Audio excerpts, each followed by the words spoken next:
이봐요, 정 대령댁. 내가 말했잖아. 차는 밑바닥까지 따뜻하게 데워오라고. 남편이 이제 막 대령 달았으면 눈치라도 빨라야지. 어디서 이렇게 뻣뻣하게 굴어? 자네 남편 야전에서 구르다가 군 생활 종치고 싶어서 그래. 화려한 사단장 관사의 거실. 사단장의 아내 권 여사가 찻잔을 내려놓으며 쏘아붙였습니다. 둘러앉은 영광급 부인들은 약속이라도 한 듯 입을 가리고 킥킥거렸습니다. 그 중심에 서 있는 정의주. 그녀는 군복이 아닌 수수한 원피스 차림으로 묵묵히 고개를 숙이고 있었습니다. 하지만 그녀의 눈빛은 떨리지 않았습니다. 오히려 차갑게 식어가는 찻잔 속에 수면처럼 고요했습니다. 권 여사는 정의주의 남편 정대령의 진급을 미끼로 온갖 잔심부름을 시켜왔습니다. 관사 정원 잡초 뽑기부터 사적인 장보기까지. 하지만 권 여사가 모르는 사실이 하나 있었습니다. 정의주가 이곳에 들어온 것은 남편의 진급을 구걸하기 위해서가 아니라는 사실을 말입니다. 대한민국 육군 본부 작전사령부 소속 한미연합작전계획의 핵심 설계자. 동시에 야전 부대 지휘관들의 실전 역량을 평가하기 위해 비밀리에 파견된 전략평가관. 그것이 정의주의 진짜 얼굴이었습니다. 권 여사가 정의주의 뺨을 향해 손을 치켜든 바로 그 순간 정의주는 조용히 입을 열었습니다. 사모님, 그 손 내리시는 게 좋을 겁니다. 5분 뒤면 사령관님이 직접 사모님께 전화를 걸게 될 테니까요. 물론 이번 작전 실패에 대한 문책 전화일 겁니다. 과연 권 여사에게 걸려올 전화의 정체는 무엇일까요? 그리고 정의주는 어떻게 실력 하나로 이 거만한 장성 가문을 제압할까요? 이 흥미진진한 군대 반전 드라마가 궁금하시다면 지금 바로 구독과 좋아요, 알림 설정 부탁드립니다. 여러분의 클릭 한 번이 진정한 군인 정신을 응원하는 가장 강력한 무기가 됩니다. 이제 진짜 사이다 복수가 시작됩니다. 권 여사의 손은 허공에서 멈췄습니다.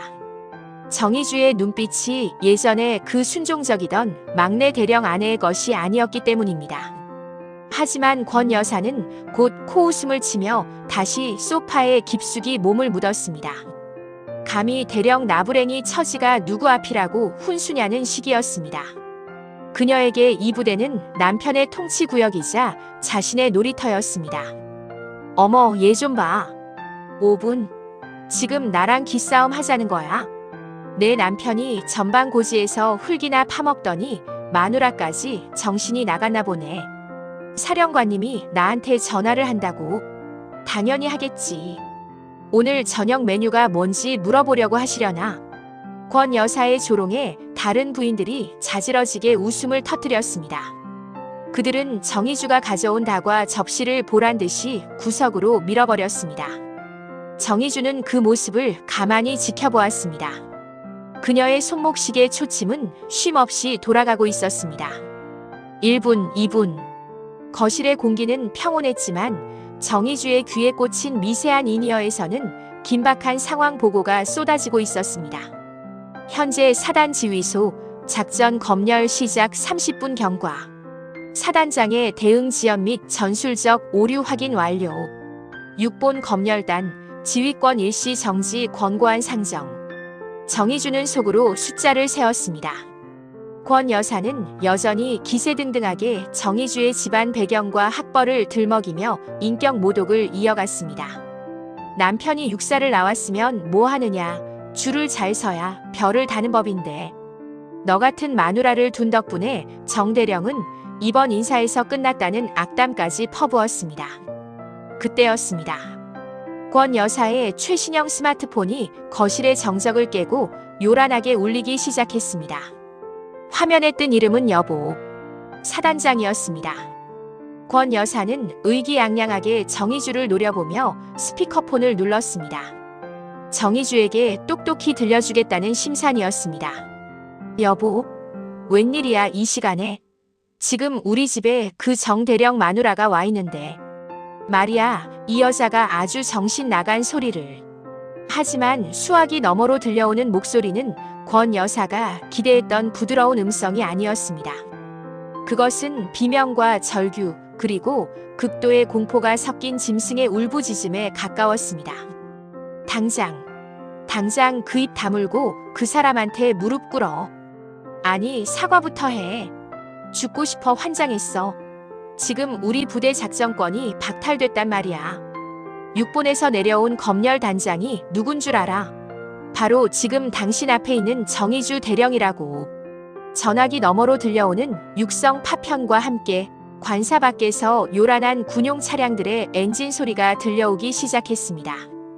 거실에 모인 부인들의 안색이 순식간에 낯빛으로 변했습니다. 정의주는 천천히 자리에서 일어났습니다. 그녀는 굽혔던 허리를 곧게 펴고 권 여사의 눈을 정면으로 응시했습니다. 더 이상 차를 나르던 막내 대령의 아내가 아니었습니다. 그곳에는 야전의 모든 도끼를 품은 대한민국 육군 최고의 작전통 정의주 대령이 서 있었습니다. 권 여사의 손바닥이 허공에서 갈 길을 잃고 파르르 떨렸습니다. 스피커폰 너머로 들려오는 남편의 비명 섞인 목소리는 거실 안의 모든 공기를 얼려버렸습니다. 정의주 대령. 남편이 그토록 두려워하며 육본의 미친 개라고 불렀던 그 작전. 검열 단장이 지금 자기 집 거실에서 찻잔을 닦고 있었다니. 권 여사는 믿을 수 없다는 듯 눈을 가늘게 뜨고 정의주를 바라보았습니다. 하지만 정의주의 눈빛은 이미 바뀌어 있었습니다. 순종적이고 나약했던 막내 대령 아내의 눈은 온데간데 없고 먹잇감을 노리는 야전 독사의 서늘한 안광만이 형형하게 빛나고 있었습니다. 권 여사는 본능적으로 전화를 끊었습니다. 그리고는 억지로 입꼬리를 올리며 쥐어짜듯 말을 내뱉었습니다. 이게 무슨 농담이야? 정 대령댁, 아니 정 대령님. 지금 남편이랑 짜고나 놀리는 거지. 육본 검열 단장이 왜 여기 와서 차를 날라? 말도 안 돼. 사령관님이 지금 훈련 중에 너무 예민하셔서 착각하신 게 분명해. 하지만 정의주는 대답 대신 소파 뒤편에 놓아두었던 가죽 가방을 집어들었습니다. 가방 안에서 꺼낸 것은 낡은 수첩이 아니라 대한민국 육군 총장의 직인이 선명하게 찍힌 검열관 임명장과 붉은색 완장이었습니다. 정의주는 거칠게 원피스 소매를 걷어붙이고 완장을 팔에 끼웠습니다. 수수한 원피스 차림이었지만 그 팔에 감긴 붉은 완장 하나만으로 그녀의 존재감은 거실 전체를 압박했습니다. 주변에 앉아있던 영광급 부인들은 약속이라도 한 듯 제자리에서 일어나 뒷걸음질 쳤습니다. 조금 전까지 정의주가 가져온 마카롱을 바닥에 던지고 비웃던 며느리뻘 부인. 하나는 아예 다리가 풀려 바닥에 주저앉았습니다. 정의주는 바닥에 짓밟힌 마카롱 조각을 구두 끝으로 툭 쳤습니다. 그리고 권 여사의 코앞까지 다가가 고개를 낮추고 속삭였습니다. 권 여사님, 아까 제 남편 진급 포기하라고 하셨죠?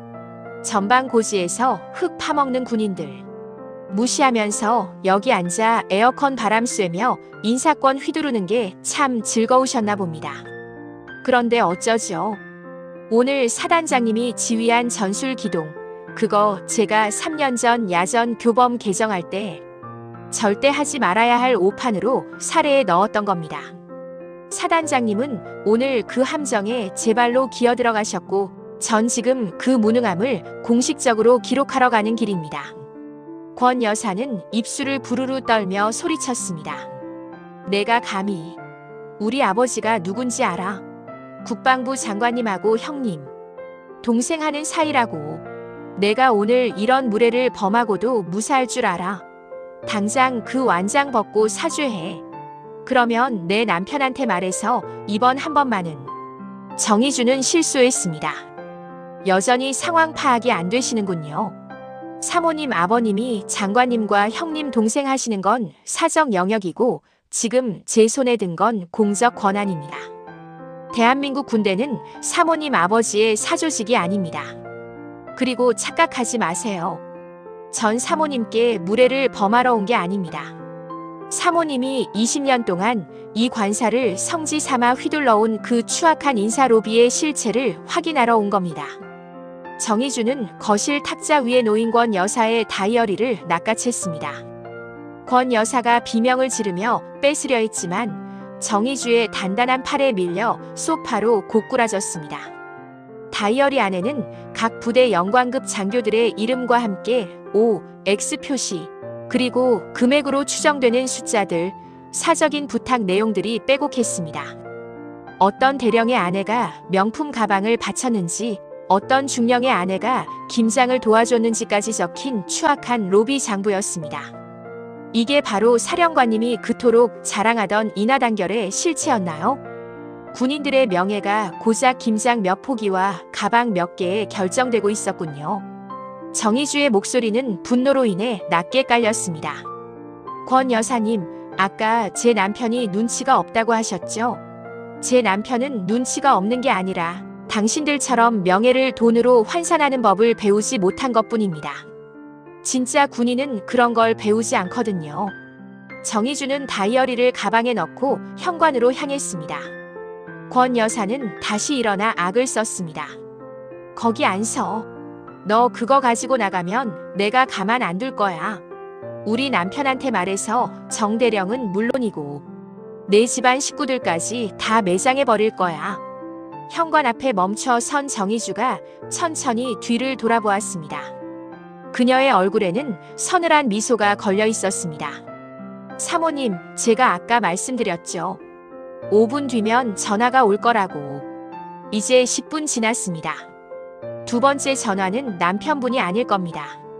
아마 헌병대 수사관들일 거예요. 관사 밖에서 나는 엔진 소리, 그거 사령관님 차 아닙니다. 사모님이 그토록 좋아하시는 별들이 아니라 당신들의 가면을 벗길 사람들이 오는 소리죠. 그 말이 끝나기가 무섭게 관사 현관문이 거칠게 열렸습니다. 검은색 정장을 입은 수사관들과 무장한 헌병들이 들이닥쳤습니다.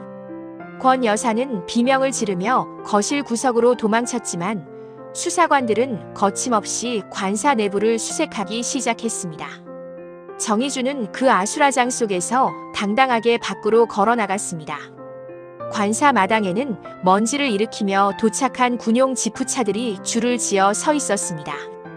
정희주는 대기하고 있던 행정관에게 짧게 명령했습니다. 관사 내 모든 기록물 압수하고 여기 모인 인원들 전원 참고인으로 분리해. 한 명도 빠짐없이 진술서 받아라. 예, 알겠습니다. 정희주는 차에 올라타며 무전기를 들었습니다. 작전 검열단장 정희주 대령이다. 지금 즉시 사단 지휘통제실로 이동한다. 모든 참모진은 자리에 대기하고 지휘권 승계 절차 준비해라. 지금부터 이 사단은 육본 작전사령부의 직접 통제를 받는다. 지프차의 엔진 소리가 요란하게 울리며 관사를 빠져나갔습니다.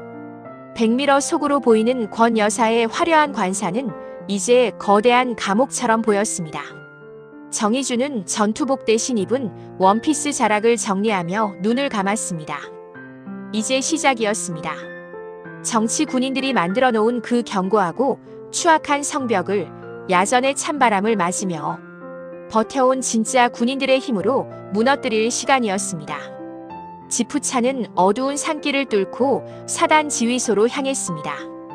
그곳에서 기다리고 있을 무능한 사단장과 그 일당들의 면상에 정희주는 대한민국 군인의 진짜 자존심이 무엇인지 똑똑히 각인시켜줄 준비를 마쳤습니다. 사단 지휘통제실의 육중한 철문이 거칠게 열렸습니다. 땀과 비린내 섞인 긴장감이 가득한 그곳에 꽃무늬 원피스를 입은 정희주가 들어섰습니다. 상황병들과 작전 장교들은 순간 자기 눈을 의심했습니다.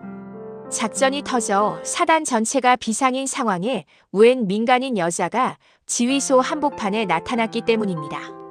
하지만 그녀의 왼팔에 선명하게 감긴 붉은 검열 단장 완장을 본 순간 지휘소 안의 모든 움직임이 화석처럼 굳어버렸습니다. 단상 위에 서서 연신 담배를 피워대던 사단장 김중장은 재떨이를 엎질렀습니다. 조금 전 아내 권 여사에게 비명을 지르며 전화를 끊었던 그였습니다. 그는 창백해진 얼굴로 정희주를 내려다보았습니다. 정대령. 자네, 지금 복장이 그게 뭔가?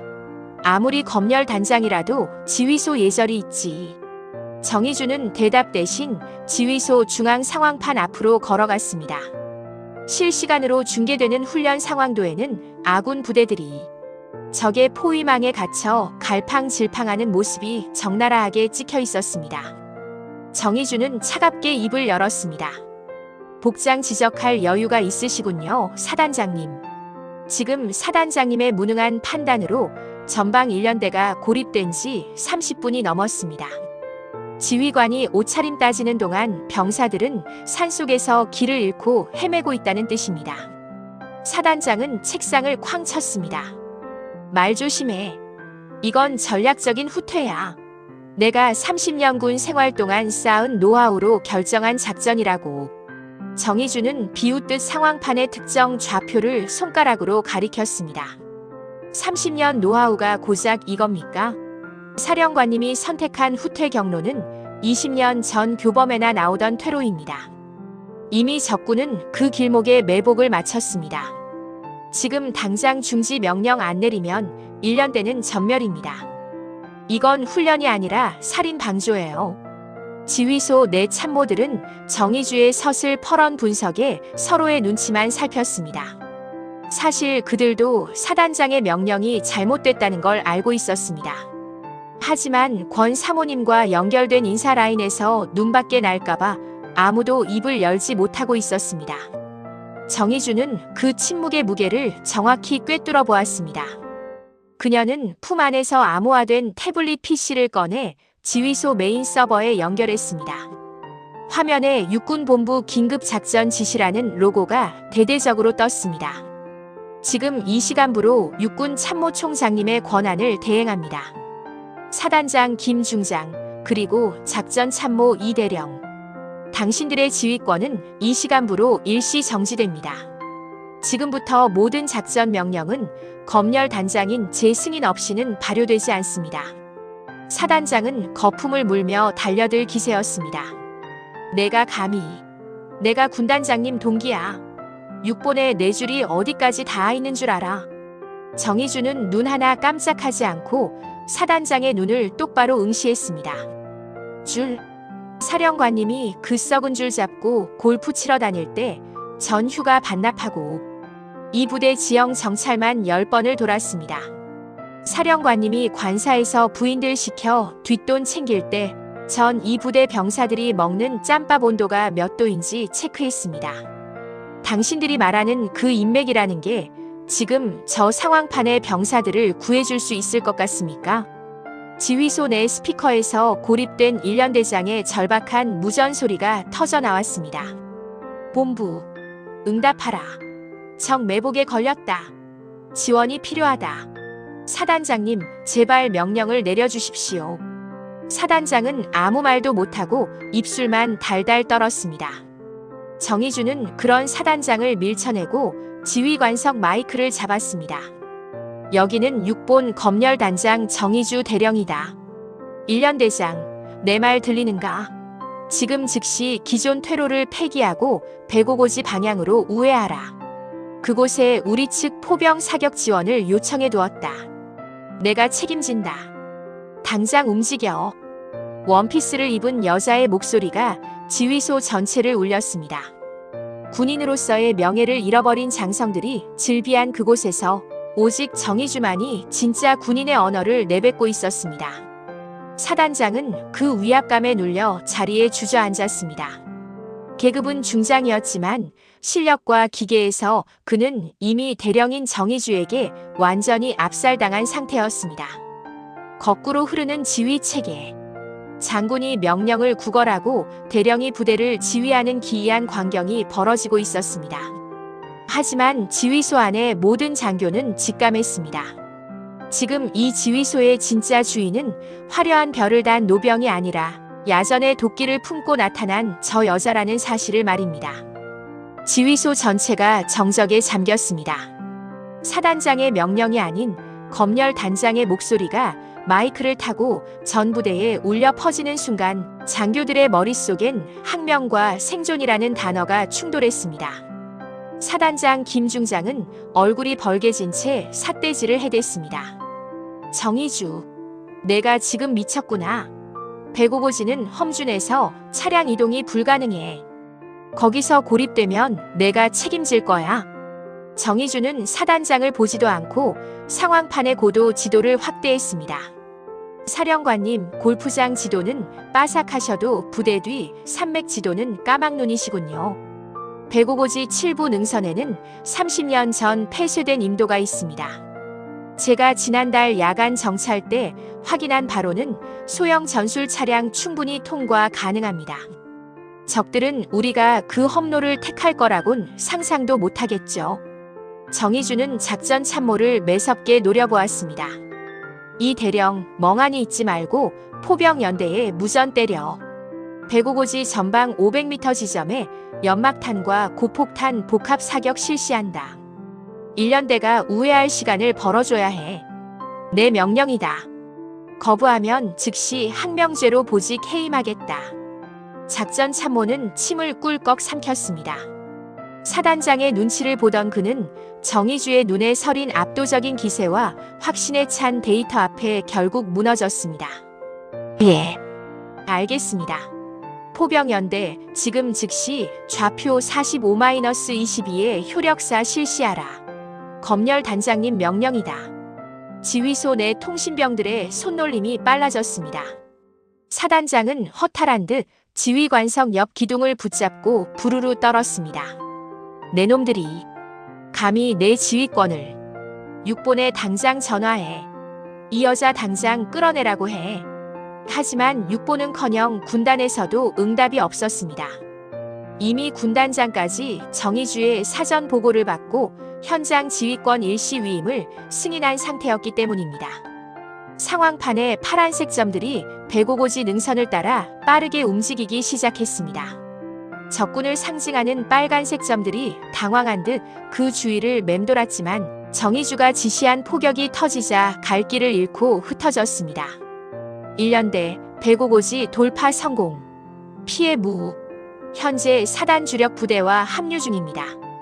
통신병의 외침이 터져나오자 지휘소 내에서 작은 탄성이 흘러나왔습니다. 정의주는 그제야 마이크를 내려놓고 사단장에게 다가갔습니다. 꽃무늬 원피스 자락엔 먼지가 묻어 있었지만 그녀의 자태는 그 어떤 정복보다 위험이 있었습니다. 사령관님 보셨습니까? 군대는 줄로 지휘하는 게 아니라 지도로 지휘하는 겁니다. 사모님이 관사에서 차려준 밥상에 취해 계실 때 병사들은 죽을 고비를 넘겼습니다. 이게 당신이 말한 30년 노하우의 결말입니다. 사단장은 비굴하게 목소리를 낮췄습니다. 정대령, 우리 사이에 왜 이래? 내가 자네 남편 정대령 진급은 확실히 책임질게. 이번 한 번만 눈 감아주면 육본 인사라인에 말해서. 정의주는 사단장의 말을 가차없이 잘랐습니다. 제 남편 이름 그 더러운 입에 올리지 마십시오. 제 남편은 당신 같은 사람에게 진급을 구걸할 만큼 비겁하지 않습니다. 그리고 착각하지 마세요. 전 당신을 무너뜨리러 온 게 아닙니다. 당신이 더럽힌 이 부대의 명예를 되찾으러 온 겁니다. 정의주는 품 안에서 또 다른 서류 한 장을 꺼내 사단장의 가슴팍에 꽂아 넣었습니다. 사단장 보직 해임 및 대기 발령 통지서. 사단장은 그 종이를 받아들고 힘없이 주저앉았습니다. 지휘소의 여왕은 이제 차분하게 다음 지시를 내렸습니다. 지금부터 전 참모는 1년대 구출 이후에 반격 작전을 수립한다. 토달지 말고 내 지시만 따라라. 오늘 밤 이 부대는 다시 태어난다. 사단 지휘소의 대형 스크린 위로 파란색 점들이 일사불란하게 적의 허를 찌르기 시작했습니다. 정의주 대령이 지시한 우회 기동은 적군의 예상을 완전히 뒤엎었습니다. 험준한 배고고지를 타고 내려온 1년대는 어느새 적의 측면을 포위하고 있었습니다. 지휘소 내 참모들은 경탄 섞인 눈으로 상황판을 바라보았습니다. 사단장이 며칠 밤을 새우며 짰다던 작계가 단 30분 만에 쓰레기통으로 들어갔고 정의주가 현장에서 즉흥적으로 수정한 작전이 기적 같은 반전을 만들어내고 있었습니다. 사단장 김 중장은 넋이 나간 듯 지휘관석 옆 보조 의자에 걸터 앉아 있었습니다. 가슴에 꽂힌 보직 해임 통지서가 그의 정복 단추 사이에서 초라하게 흔들렸습니다. 그는 마지막 발악이라도 하듯 떨리는 목소리로 중얼거렸습니다. 이건 운이야. 배고고지 임도가 열려 있었던 건 순전히 운이라고. 정의주, 내가 감히 내 30년 군 생활을 운 하나로 부정하려 들어. 정의주는 작전 지도를 넘기던 손을 멈추고 천천히 사단장을 돌아보았습니다. 그녀의 눈빛은 비웃음조차 사칠하는 듯 무미건조했습니다. 운이라고요? 사령관님, 제가 그 임도를 찾아내기 위해 지난 석 달 동안 이 부대 지형도를 몇 번이나 대조했는지 아십니까? 사령관님이 관사에서 부인들 모아놓고 진급 장사하실 때 저는 위성 지도와 실측 자료를 대조하며 발로 뛰었습니다. 군대에서 운이란 건 철저하게 준비된 자에게만 허락되는 필연입니다. 정의주는 지휘소 중앙 서버에 자신의 보안 USB를 꽂았습니다. 화면이 전환되며 사단장이 그동안 공을 세우기 위해 조작했던 이전 훈련들의 데이터가 낱낱이 드러났습니다. 통신 감청 기록, 연료 소모 허위 보고, 심지어 존재하지도 않는 가상의 정과를 올린 내역까지. 리얼리티를 중시하는 남성 시청자들이라면 뒷목을 잡을 만한 정치 군인의 전형적인 수법들이었습니다. 보십시오. 이게 당신이 쌓아온 30년 노하우의 실체입니다. 서류상으로는 무적의 부대였지만 정작 실전 훈련이 터지니 이 모양 이 꼴 아닙니까? 병사들의 생명을 담보로 당신의 별을 닦아온 그 파렴치함, 오늘 제가 끝장내러 온 겁니다. 작전 참모와 인사 참모를 비롯한 핵심 보직 장교들은 고개를 들지 못했습니다. 그들도 사단장의 눈치를 보며 그 조작에 동참했기 때문입니다. 정의주는 그들을 향해 차갑게 일갈했습니다. 참모진들, 똑똑히 들어라. 지금 이 지휘소에서 나가는 순간 당신들도 조사 대상이다. 하지만 지금 당장 내 작전 지시에 1%의 오차도 없이 협조한다면 참작의 여지는 주겠다. 선택해라. 사단장과 함께 침몰할 것인가, 아니면 군인으로서 마지막 명예를 지킬 것인가. 정의주의 서슬 퍼런 선전포고에 참모들은 약속이라도 한 듯 정의주를 향해 몸을 틀었습니다. 예. 작전 검열 단장님의 지시에 따르겠습니다. 지휘소 내의 공기가 순식간에 바뀌었습니다. 사단장은 이제 완전히 투명 인간 취급을 당하며 구석으로 밀려났습니다. 정의주는 다시 마이크를 잡았습니다. 전 부대에 하달한다. 지금부터 적의 퇴로를 완전히 차단한다. 이연대는 북쪽 계곡을 선점하고 포병은 화력 지원 준비하라. 이번 작전의 목표는 단순한 승리가 아니다. 대한민국 군대에 다시는 이런 무능한 지휘관이 발붙이지 못하도록 압도적인 실력으로 증명하는 것이다. 원피스 차림의 여군 대령. 그녀의 지휘 아래 사단은 마치 살아있는 거대한 기계처럼 정교하게 움직이기 시작했습니다.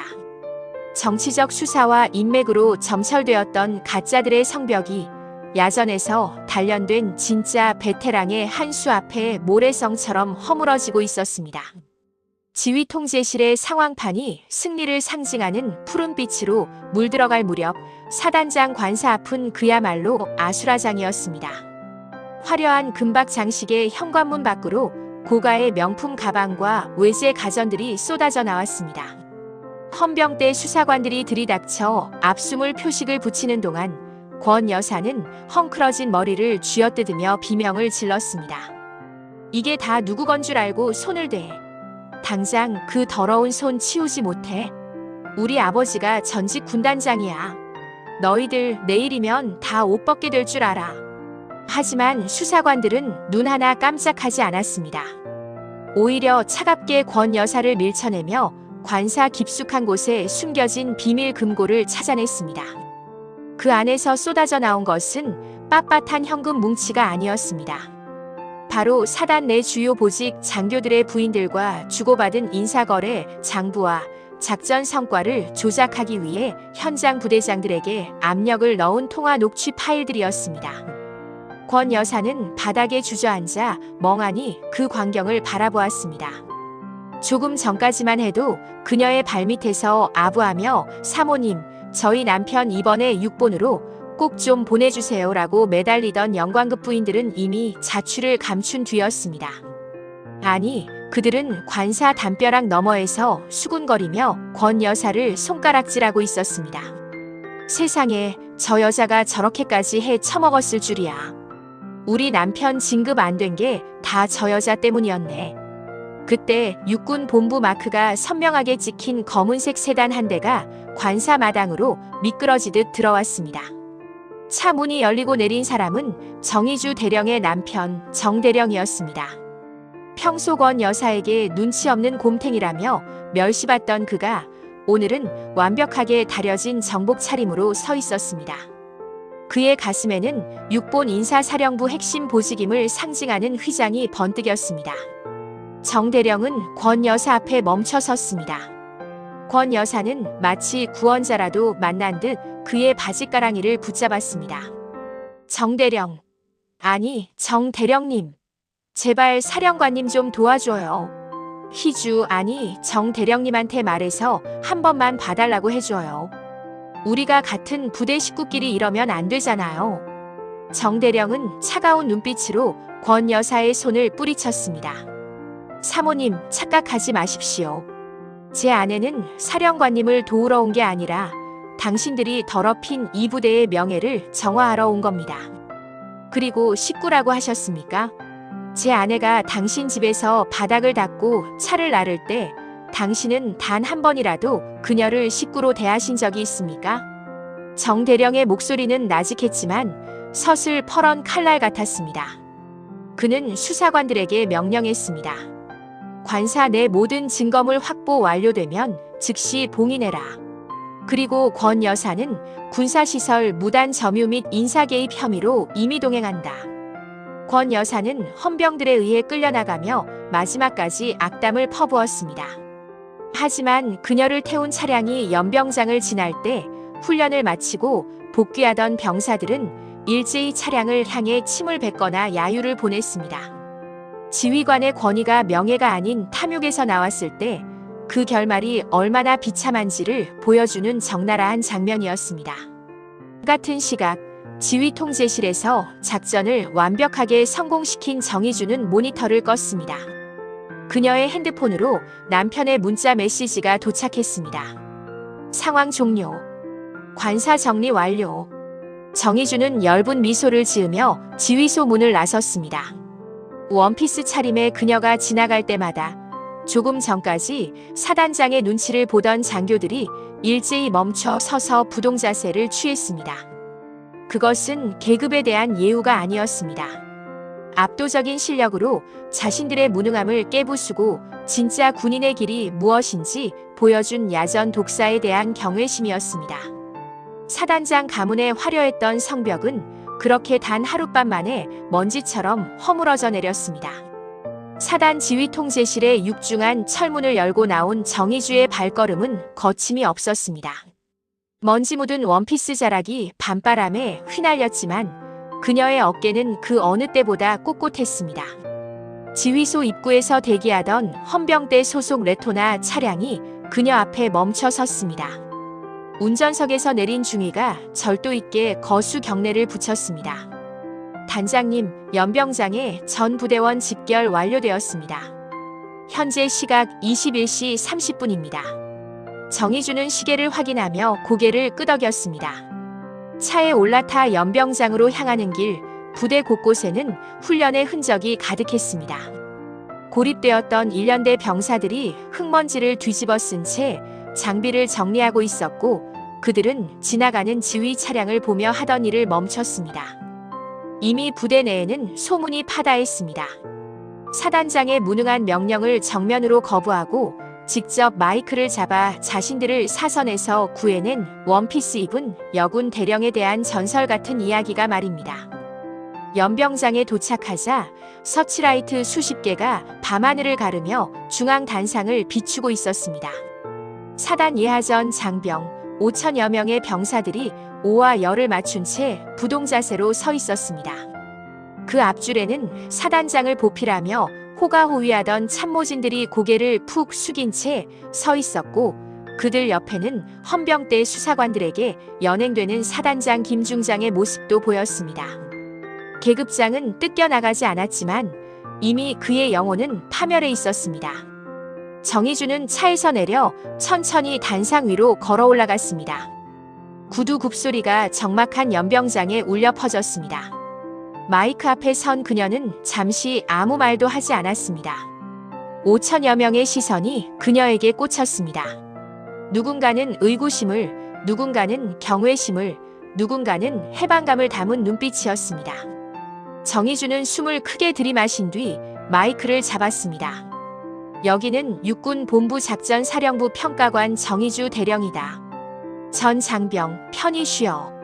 그녀의 나직하지만 힘있는 목소리가 대형 스피커를 타고 부대 전체를 울렸습니다. 장병들이 쉬어 자세를 취하자 정의주는 사단장을 향해 고개를 돌렸습니다. 그리고 다시 장병들을 보며 말을 이어갔습니다. 오늘 여러분은 보았다. 지도가 아닌 인맥을 보고 전략이 아닌 정치에 매달린 지휘관이 부대를 어떻게 사지로 몰아넣는지 말이다. 배고고지 험로에서 죽음의 공포를 느꼈을 1년대 장병들에게 묻겠다. 사단장이 관사에서 마시던 비싼 양주가 여러분의 갈증을 해소해 주었는가? 사령관 부인이 휘두르던 권력이 여러분의 방탄복을 단단하게 만들어 주었는가? 연병장은 찬물을 끼얹은 듯 고요했습니다. 1년대 병사들 몇몇은 서러움과 안도감이 뒤섞인 눈물을 훔치기도 했습니다. 정의주의 연설은 뼈아픈 진실을 관통하고 있었습니다. 군대는 계급으로 명령하지만 그 명령의 무게는 명예에서 나온다. 실력 없는 계급은 폭력일 뿐이며 책임 없는 권위는 재앙이다. 나는 오늘 이 부대에서 장군을 보지 못했다. 오직 제배를 불리기 위해 병사들의 목숨을 숫자로 취급하는 장사꾼들만 보았다. 하지만 나는 오늘 또 다른 것을 보았다. 지휘관이 길을 잃었음에도 끝까지 전우의 손을 놓지 않고 배고고지를 돌파해낸 진짜 군인들을 보았다. 그것은 바로 이 자리에 서 있는 여러분이다. 정의주는 단상 아래에서 사단장에게 아부하며 진급을 꿈꾸던 영광급 장교들을 매섭게 훑어보았습니다. 참모들, 똑똑히 들어라. 당신들이 관사 모임에 얼굴을 비추고 사모님 비위를 맞추는 동안 야전의 교범은 녹슬었고 병사들의 훈련 강도는 형식으로 변했다. 당신들이 지키고자 했던 것은 국가의 안위가 아니라 당신들의 안락한 노후였다. 부끄러운 줄 알아라. 당신들이 입고 있는 그 제복은 당신들의 사욕을 채우기 위한 장식품이 아니다. 그녀의 일갈에 고개를 숙이고 있던 장교들의 어깨가 눈에 띄게 떨렸습니다. 남성 시청자들이 가장 카타르시스를 느끼는 대목, 즉 무능한 상급자들이 실력 있는 하급 자정의주에게 시스템적으로 압살당하는 순간이었습니다. 정의주는 다시 병사들을 향해 목소리를 높였습니다. 군인은 누구에게도 고개를 숙이지 않는다. 오직 국가와 국민, 그리고 내 옆에 전우에게만 예우를 갖춘다. 나는 오늘부로 이 부대의 부패한 지휘 체계를 완전히 해체한다. 사단장 이하 비리에 연루된 모든 간부는 군법의 심판을 받을 것이다. 하지만 실력으로 자리를 지킨 부사관들과 고생한 병사들에게는 정당한 보상이 주어질 것이다. 이것이 내가 생각하는 군대의 상식이다. 연병장 끝에서부터 작은 움직임이 시작되었습니다. 가장 먼저 손을 올린 것은 30년 넘게 이 부대를 지켜온 주임원사였습니다. 그는 정의주를 향해 가장 절도 있고 묵직한 거수 경례를 올렸습니다. 충성, 준장 진급 예정자 정의주 대령님께 경례. 그 구령이 떨어지기 무섭게 5,000명의 병사가 일제히 손을 올렸습니다. 착 하는 옥기 스치는 소리가 연병장을 메웠습니다. 그것은 강요된 경례가 아니었습니다. 자신들을 사선에서 구해주고 군인으로서의 자부심을 되찾아준 지휘관에 대한 진심 어린 경이었습니다. 정희주는 그들의 경례를 하나하나 눈에 담았습니다. 그리고 그녀 역시 수수한 원피스 차림이었지만 그 어느 때보다 절도 있는 동작으로 답례했습니다. 전 장병, 오늘 고생 많았다. 이제 막사로 복귀해 휴식을 취하라. 이상. 단상을 내려오는 정희주의 등 뒤로 장병들의 우렁찬 함성이 터져 나왔습니다. 정희주, 정희주, 정희주. 그 부대의 주인은 별을 단 장군이 아니라 그 별의 무게를 책임으로 감당하는 이라는 사실을 모두가 깨달은 밤이었습니다. 정희주는 멀리서 자신을 기다리고 있는 남편 정대령과 눈이 마주쳤습니다. 정대령은 말없이 미소 지으며 그녀의 가방을 건네받았습니다. 두 사람의 뒷모습은 연병장의 강렬한 서치라이트를 받아 길게 그림자를 남겼습니다. 이제 남은 것은 마지막 파트, 별보다 빛나는 명예의 길뿐이었습니다. 연병장의 서치라이트가 하나둘 꺼지고 지독했던 사단의 밤이 지나갔습니다. 다음 날 아침 부대 위병소를 빠져나가는 검은색 승용차 한 대가 있었습니다. 뒷좌석에는 어제까지 이 부대의 절대 권력이었던 사단장 김중장이 수갑을 찬 채 앉아 있었습니다. 그는 차창 밖으로 보이는 연병장을 멍하니 바라보았습니다. 어제까지만 해도 자신의 발밑에서 조아리던 부하들은 이제 누구도 그를 쳐다보지 않았습니다. 오히려 그가 지나가는 길목마다 병사들은 침을 뱉거나 고개를 돌려버렸습니다. 권력으로 쌓은 성벽이 무너진 자리에는 오직 추악한 잔해만이 남았을 뿐입니다. 같은 시각 육군 본부 대강당에서는 아주 특별한 임명식이 열리고 있었습니다. 수백 명의 고위 장성들과 영광급 장교들이 가득 메운 강당 안에는 팽팽한 긴장감이 감돌았습니다.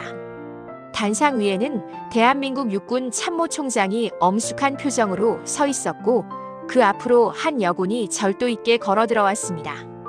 어제의 먼지 묻은 원피스는 온데간데 없었습니다. 칼날처럼 다려진 정복, 가슴에 빽빽하게 달린 작전 휘장, 그리고 무엇보다 눈부신 것은 그녀의 어깨 위에 새롭게 얹어질 별이었습니다.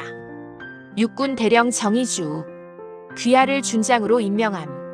대한민국 육군의 작전 기강을 바로 세우고 야전의 자부심을 되찾은 공로를 높이 평가함. 참모총장이 정희주의 어깨에 준장 계급장을 직접 달아주었습니다. 장내에는 우레와 같은 박수가 터져 나왔습니다. 하지만 그 박수 소리 속에서도 몇몇 정치 군인들은 마른 침을 삼켰습니다. 정희주라는 이름이 이제 단순한 대령이 아니라 군 내부에 썩은 환부를 도려낼 권한을 가진 장성이 되었다는 사실에 공포를 느낀 것입니다. 정희주는 계급장을 수여받은 뒤 천천히 뒤를 돌아 좌중을 응시했습니다. 그녀의 눈빛은 어제 관사에서 권 여사를 쏘아보던 그 서늘함을 그대로 간직하고 있었습니다. 저는 오늘 이 계급장을 받으며 권력을 얻었다고 생각하지 않습니다. 대신 더 무거운 책임의 짐을 졌다고 믿습니다. 제가 지난 사단 검열에서 본 것은 무능한 지휘관 한 명의 타락이 아니었습니다. 시스템이라는 이름 뒤에 숨어 명예를 장사 미천으로 삼은 우리 조직의 부끄러운 민낯이었습니다. 저는 이제부터 그 민낯을 하나하나 마주하려 합니다. 계급장이 방패가 되는 시대는 끝났습니다. 오직 실력과 헌신만이 여러분의 자리를 보장할 것입니다. 그녀의 취임 일성은 강당 전체를 얼어붙게 만들었습니다. 타협 없는 원칙주의자, 야전 독사 정희주의 시대가 열렸음을 알리는 선포였습니다. 임명식을 마치고 강당을 나서는 정희주에게 수많은 장성이 악수를 청하며 줄을 섰습니다. 어제까지만 해도 그녀를 정대령 마누라 혹은 기생 여군이라 비웃던 이들이었습니다. 하지만 정희주는 그들의 손을 잡는 대신 문 옆에서 부동자세로 서 있던 젊은 소위와 중위들에게 다가가 먼저 손을 내밀었습니다. 고생이 많다. 너희들이 흘리는 땀이 헛되지 않도록 내가 이 자리를 지키겠다. 실망시키지 마라. 젊은 장교들의 눈에는 형언할 수 없는 감동이 서렸습니다. 이것이 바로 남성 시청자들이 군대 콘텐츠에서 보고 싶어하는 진짜 리더의 모습이었습니다. 정희주는 강당 밖 주차장에서 자신을 기다리던 남편 정대령과 마주했습니다. 정대령은 아내의 어깨에 달린 별을 조용히 손으로 쓸어보았습니다. 고생했어, 정장군. 이제 진짜 싸움 시작이네. 정희주는 남편의 손을 꼭 잡으며 미소 지었습니다. 우리 같이 시작한 일이야. 당신이 육본에서 든든하게 받쳐줬기에 가능했어. 두 사람은 차에 올라타 새로운 부임지로 향했습니다. 정희주가 새로 맡게 된 보직은 육본 인사검찰단장. 군내 모든 인사비리와 작전 결함을 파헤치는 저승사자의 자리였습니다. 차창 밖으로 지나가는 풍경 속에서 정희주는 수많은 부대를 보았습니다. 그곳에서 묵묵히 경계 근무를 서고 있을 병사들, 진급보다 임무에 충실한 초급 간부들. 정희주는 다짐했습니다. 그들의 명예가 더 이상 정치 군인들의 술상 위에서 안주로 쓰이지 않게 하겠다고 말입니다. 어느덧 해가 뉘엿뉘엿지고 부대에는 하강식 나팔 소리가 울려 퍼집니다. 정희주 준장은 차 안에서 거수 경례를 올렸습니다. 별은 어둠이 깊을수록 더 밝게 빛나는 법입니다. 그리고 그녀라는 별은 이제 대한민국 군대의 가장 어두운 곳을 비추는 등불이 되었습니다. 오늘 이 이야기를 끝까지 경청해주신 시청자 여러분, 감사합니다. 여러분의 군 생활 기억 속에 남은 진정한 지휘관은 누구였습니까? 혹은 여러분이 꿈꾸는 군대의 모습은 무엇입니까? 정희주 준장의 거침없는 행보는 이제 시작일 뿐입니다. 이 사이다 같은 복수와 정의 구현이 마음에 드셨다면 댓글로 여러분의 소중한 의견을 남겨주세요.